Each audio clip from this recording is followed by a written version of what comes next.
Hello everyone, and welcome to SUNUP. I'm Lyndall Stout. We begin today with an update on Oklahoma's wheat crop and a mixed bag of management options depending on where and how much it's rained. Here's our Extension small grain specialist, David Marburger.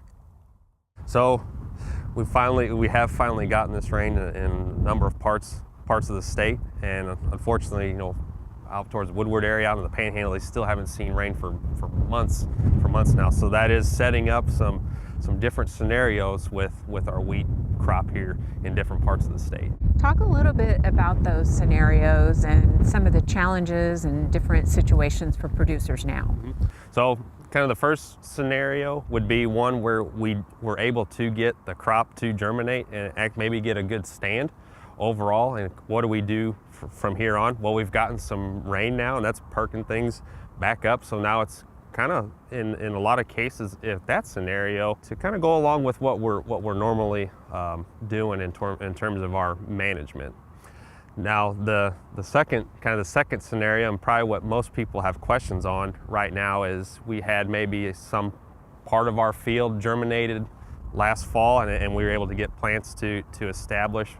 Parts of the other field did not, or it was planted so late and it was dusted in, it's just had not had any rain since. And now with these rains here recently, we're getting that crop to finally germinate, and that's going to be what a lot of people are thinking about. And then for the folks who really haven't gotten any rain, it's in that case, it's still kind of like where we were when we last met. It's still going to be kind of what to do. There's still a little bit of time yet for those folks out there before we really start greening up and getting going. Hopefully we can get a rain for those folks, but if we don't get that rain and we start greening up, that crop's going to really work backwards really quickly, as it's going to be demanding a lot of nutrients and water, things that might not be there for the crop when it wants it. Let's dive into that scenario too a little bit more in terms of some of the germination questions that people might have. Can they still make a crop? That's a very good question. So one, for the seed that's just germinating now, the question is, will it go on? Will it even make a head? So the good news is we just need that seed to germinate, and we can start the clock in terms of vernalization, or that cold period that seedling needs to go through to get it to switch from vegetative growth to reproductive growth. Kind of a rule of thumb, if we can get 3 weeks, 21 days of where we're at temperatures at 45 degrees or below, for most of the varieties that we're going to plant in Oklahoma, we'll satisfy that vernalization requirement. If we start getting less time, that's where we could start running into vernalization issues. And if the plant does not we do not have enough cold period to meet that requirement, the plant's going to think like it's here in the fall, and it's just going to grow vegetatively and keep putting on tillers, but it'll never go reproductive. A couple other things to just visit with you about this week. First, hollow stem. We haven't seen you in a while. Let's talk about where we are progressing there. So we've got a couple updates right now on our OSUwheat.com on the blog with our first hollow stem measurements at Chickasha and here at Stillwater, and we've got some varieties that are getting up and they're getting going with stem elongation. They've reached first hollow stem, and I suspect this week we'll continue to see a number of varieties reach that stage at both of our locations. So that's on our non-grazed plots, and you can tell right now with the rains that we had and a little bit of sunshine and a little bit of heat now, that's getting the plants and waking them up out of dormancy, and they're starting to get up and start to really grow. Okay, David, thanks a lot. We'll see you again soon. And for a link to the blog that David mentioned, go to sunup.okstate.edu.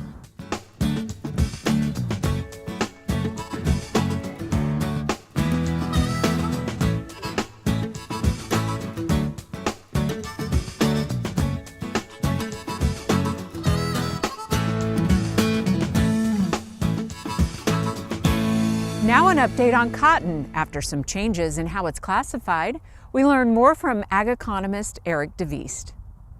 So under the Bipartisan Budget Act that was recently passed, cotton is now a Title I crop, meaning that it will be treated just like corn, soybeans, sorghum, wheat, etc.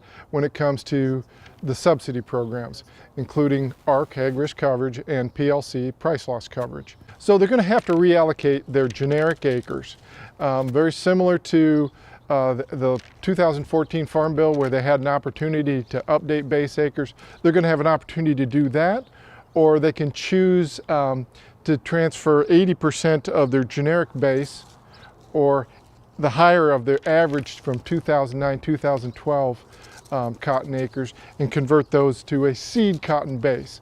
Or they can reallocate, just like we did in the 2014 bill, based on the crops that they grew through 2009-2014, and so we're going to do an average of those. But the PLC for cotton is so much higher than for corn, sorghum, wheat, soybeans, that they probably don't want to do that second choice, unless they were growing peanuts during those years. If they were growing peanuts, the PLC for peanuts is very, very good. So if they can add peanut base acres, they should. So we're supposed to get a new farm bill in 2019. We have no idea what will happen as part of that negotiation process. But as for now, the 2018 production year, it looks pretty good for subsidies. Now, the important thing to remember, though, is the subsidy is not tied to your level of production for 2018. It's based on those historical acres. And so it'll be tied to that weighted average of cotton seed price and cotton lint price for the PLC. Well, you just want to keep in touch, keep an eye with your local FSA office when those rules come out. We'll be back up here on SUNUP when those rules come out, when those deadlines are out, so keep an eye open for those. The latest is that Washington probably won't have information to the state offices until April sometime.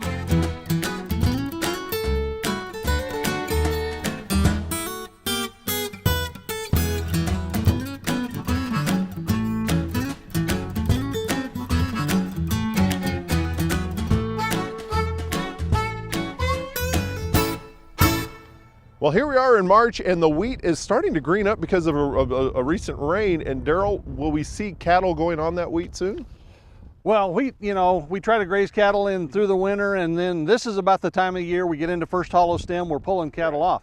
We've changed the timing a lot this year because it's been so disappointing. Wheat was, you know, we never had as much wheat pasture this winter. Wheat was either planted late or germinated late, or it started growing and then quit. And so for all those reasons, we've already moved a lot of the cattle off of wheat. The first 6 full weeks of this year, auction runs in Oklahoma were up significantly.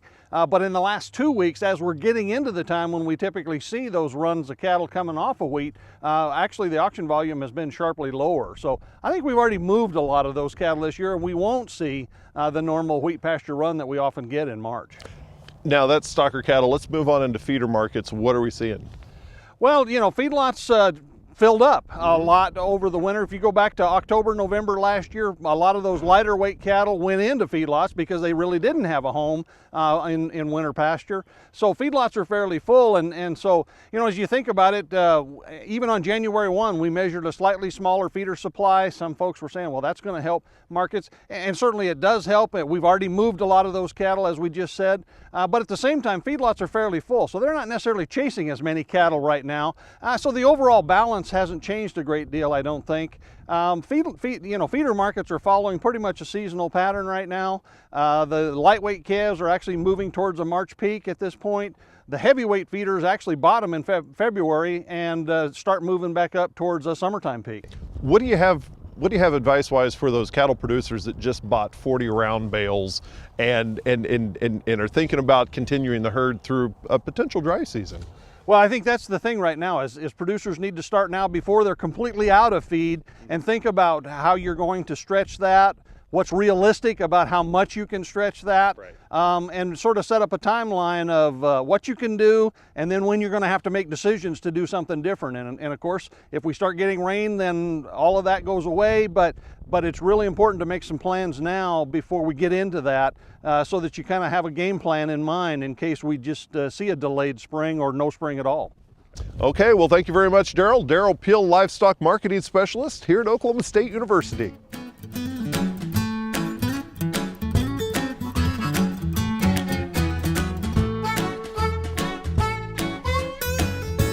We've talked many times before about the importance of body condition of these beef cows at calving time, and nothing about that has changed. But as we're in the midst of the spring calving season, I think it's important to think about the body condition change that can occur after calving and before the upcoming breeding season, because that can have perhaps a little more subtle effect on the upcoming success of that breeding season.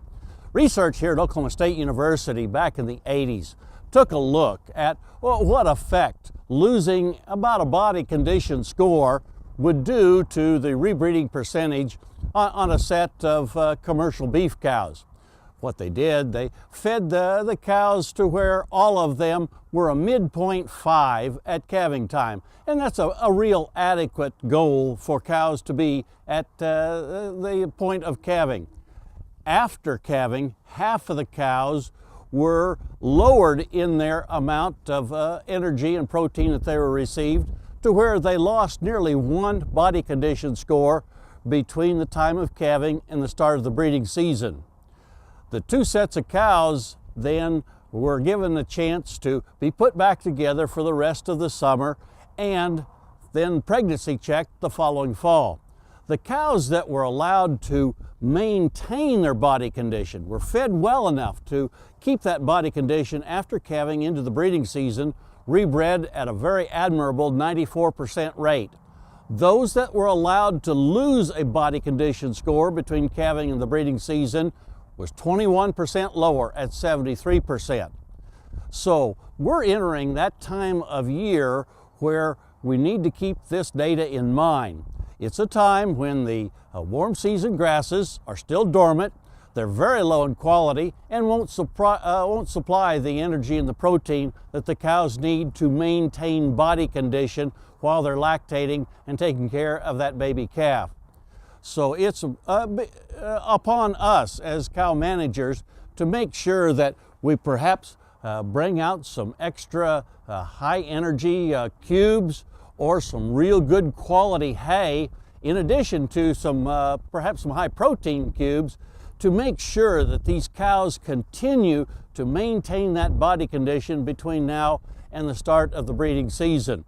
Let's keep this data in mind as we go through this calving season and into that time frame when we're going to turn the bulls out in May, to make sure that these cows maintain body condition between now and the start of the breeding season, and we'll have a successful breed up and a really, really good calf crop the following year. Hope this is helpful to you, and we certainly look forward to visiting with you next time on the Cow Calf Corner.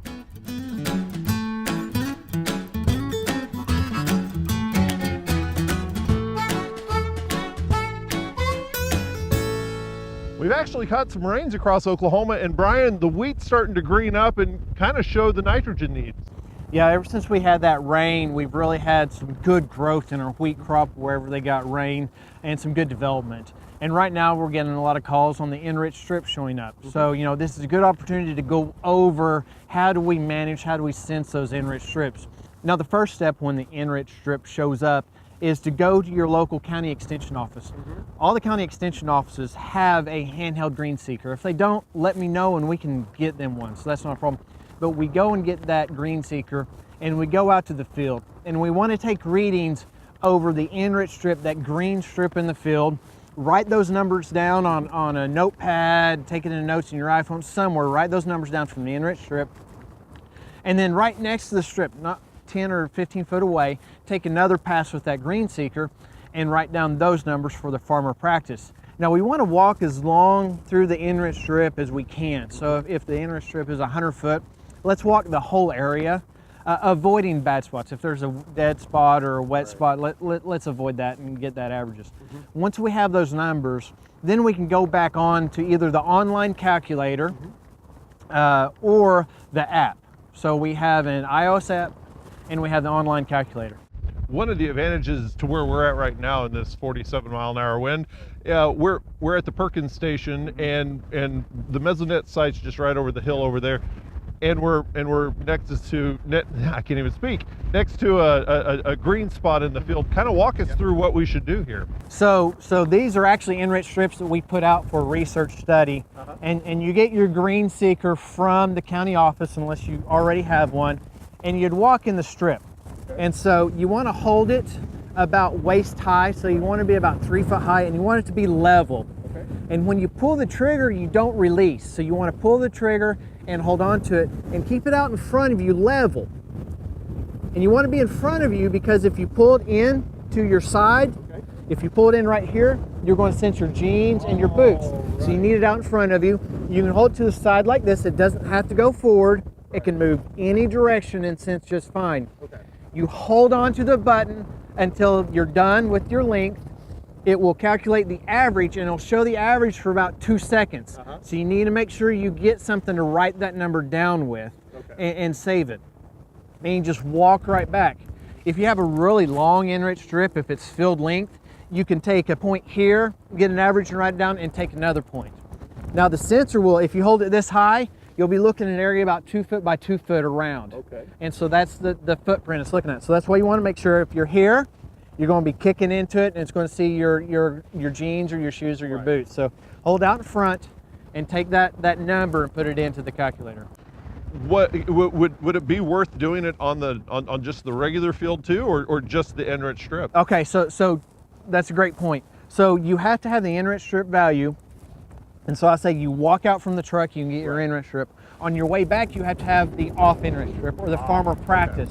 So you make a trip out, get a number, and on your way back to your truck or ATV or whatever, you can get your second number for the calculator. What do you do with those numbers after you put them in the system and get the recommendation? So once you put it in the system and hit go, it'll give you nitrogen rate recommendation, and it'll give you to the pound. And so from that point on, if you apply your own, you can go purchase the product and put it out, or you call in your co-op or whoever your custom applicator is and have them apply. Well, thank you very much, Brian. And for more information on sensing your crops, visit our website, sunup.okstate.edu.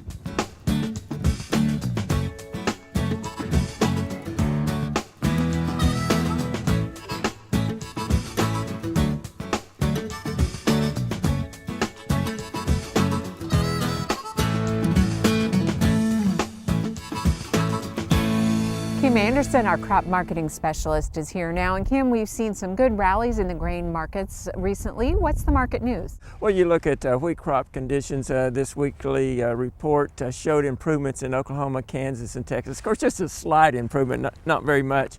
I think the big news is if you look at the Russian wheat price, a good measure of that's into Egypt.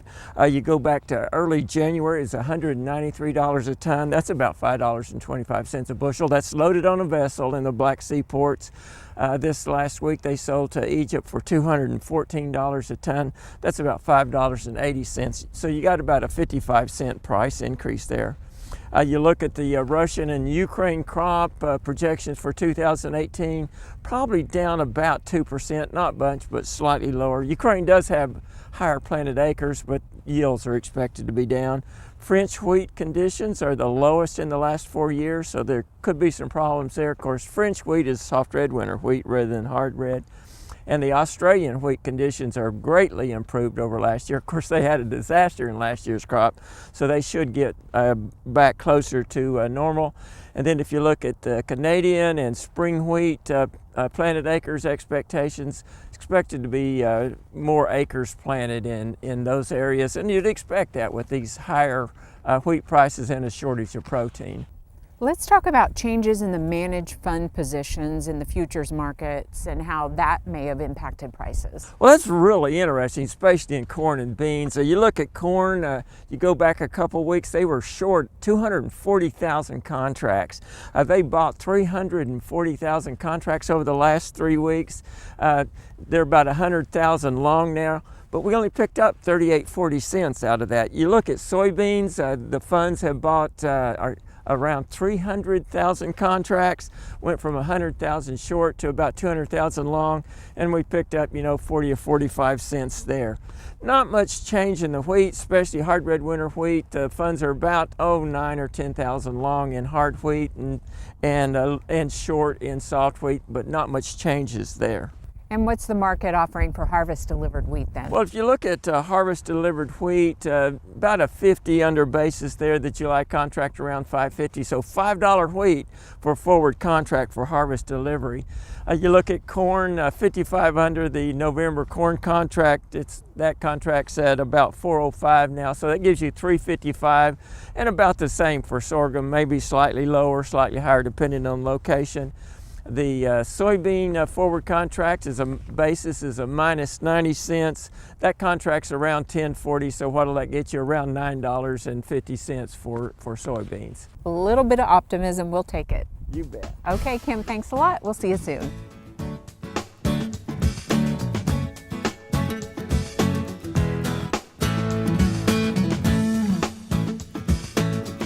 Hi, welcome to Shop Stop. We want to spend a little bit of time talking about AC tools and polarity.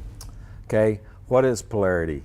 You've got a plug and it's got 2 prongs, for example, and you've got a plug that's got 3 prongs, for example, and the polarity is determined by which one is the neutral and which one is the hot.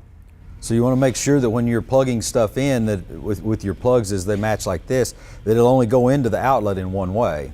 Correct, because one of these spades is wider than the other one, and if you go to your recep, well, one of the slots is larger than the other slot, and that will only let it go in one way, and this larger slot is your neutral. And so the important thing to remember is when you're working on stuff that we're always going to switch the hot line off, not the neutral. Right. So let's say that this cord got damaged and was cut right here, and the plug was gone. How could we determine whether or not which was neutral and which was hot on this? If you look at the cord, it has ribs on one side and smooth on the other. That would determine that the rib side is the neutral side, and the non-rib side, the smooth side, is what we'd call the hot side. So then you could reattach a new plug to it. Yeah, and so these are set like that. If you've got the plug with the ground on it, then it's only going to go into the outlet one way, and then the ground plug is going to dictate which one goes into the neutral slot. So you've got 3 prongs and 2 prongs, and you'll notice on some of your power tools they'll have a 3-prong or a 2-prong, and the 2 prongs can only go on what we call a double insulated tool. And the double insulated tool is signified by that double square right there. If your tool has that, that means it's double insulated. So there's a few tips on polarity and how tools are wired. We'll see you next week on Shop Stop.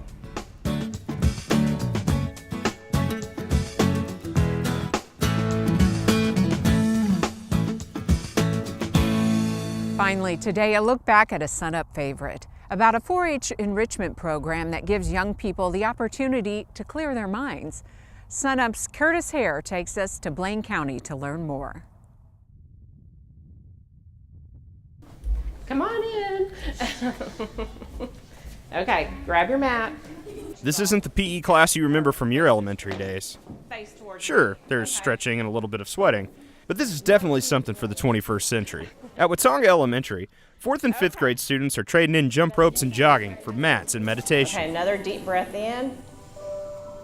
And then out. Oh, they really enjoy it.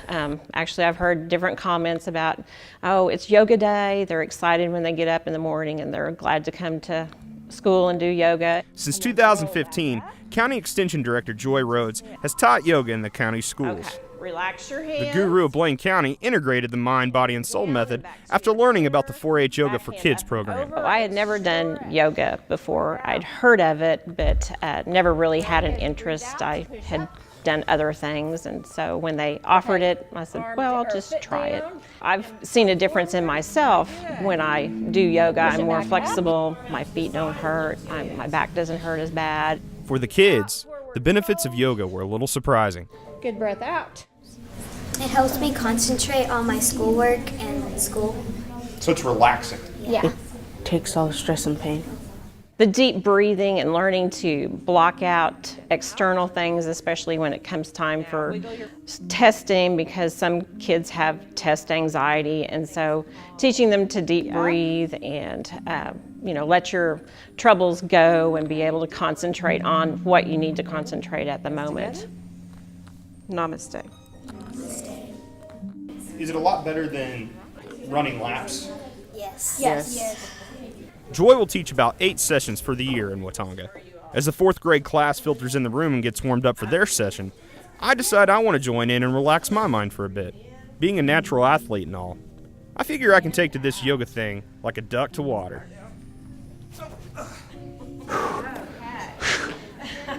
Does it feel like it's like 105 degrees in here?